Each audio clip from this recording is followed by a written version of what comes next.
Hello children, कैसे हैं आप लोग। अभी अभी आप लोगों का पीरियोडिक एग्ज़ाम हुआ है। आशा है आप लोगों ने उसकी अच्छे से तैयारी की होगी और आप लोगों का एग्ज़ाम भी बहुत ही अच्छे से गया होगा। आइए अब हम लोग आगे बढ़ते हैं और सिलेबस में आगे का चैप्टर आप लोगों को सिलेबस में आगे का चैप्टर अब हम लोग आपको पढ़ाएंगे।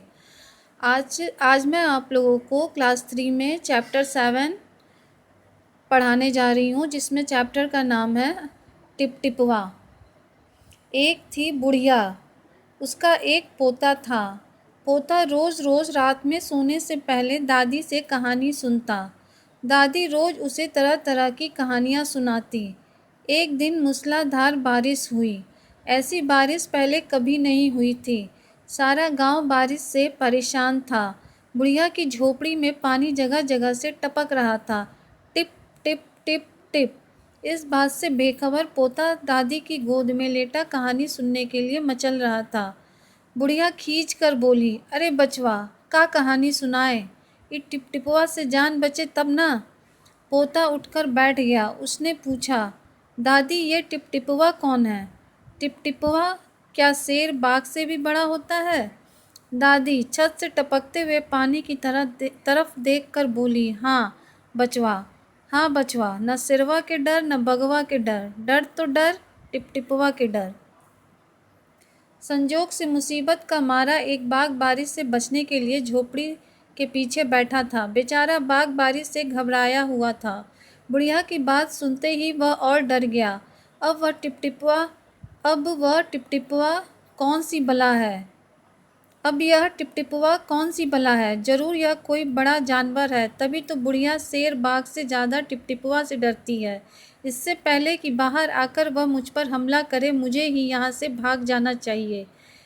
बाघ ने ऐसा सोचा और झटपट वहाँ से वह दुम दबाकर भाग चला। उसी गांव में एक धोबी रहता था। वह भी बारिश से परेशान था। आज सुबह से उसका गधा गायब था। सारा दिन वह बारिश में भीगता रहा और जगह जगह गधे को ढूंढता रहा, लेकिन वह कहीं नहीं मिला। धोबी की पत्नी बोली, जाकर गांव के पंडित से क्यों नहीं पूछते, वे बड़े ज्ञानी हैं, आगे पीछे सबके हाल की उन्हें खबर रहती है। पत्नी की बात धोबी को जच गई। अपना मोटा लठ उठाकर वह पंडित जी के घर की तरफ चल पड़ा। उसने देखा कि पंडित जी घर में जमा बारिश का पानी उलीच उलीच कर फेंक रहे थे। धोबी ने बेसब्री से पूछा, महाराज, मेरा गधा सुबह से नहीं मिल रहा है, जरा पोथी बाँच कर बताइए तो वह कहाँ है। सुबह से पानी उलीचते उलीचते पंडित जी थक गए थे। धोबी की बात सुनी तो झुंझला पड़े और बोले, मेरी पोथी में तेरे गधे का पता ठिकाना लिखा है क्या, जो आ गया पूछने। अरे जाकर ढूंढ उसे किसी गढ़ई पोखर में।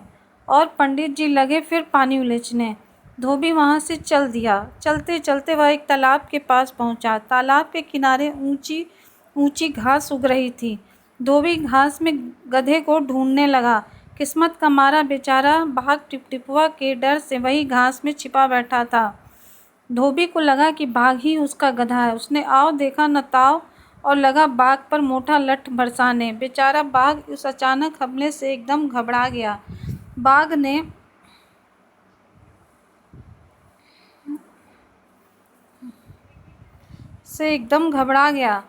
बाघ ने मन ही मन सोचा, लगता है यही टिपटिपवा है, आखिर इसने मुझे ढूंढ लिया।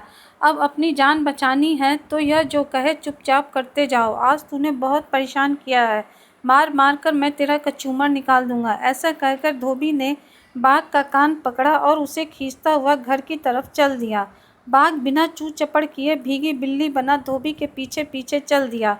घर पहुंचकर धोबी ने बाघ को खूंटे से बांध दिया और सो गया।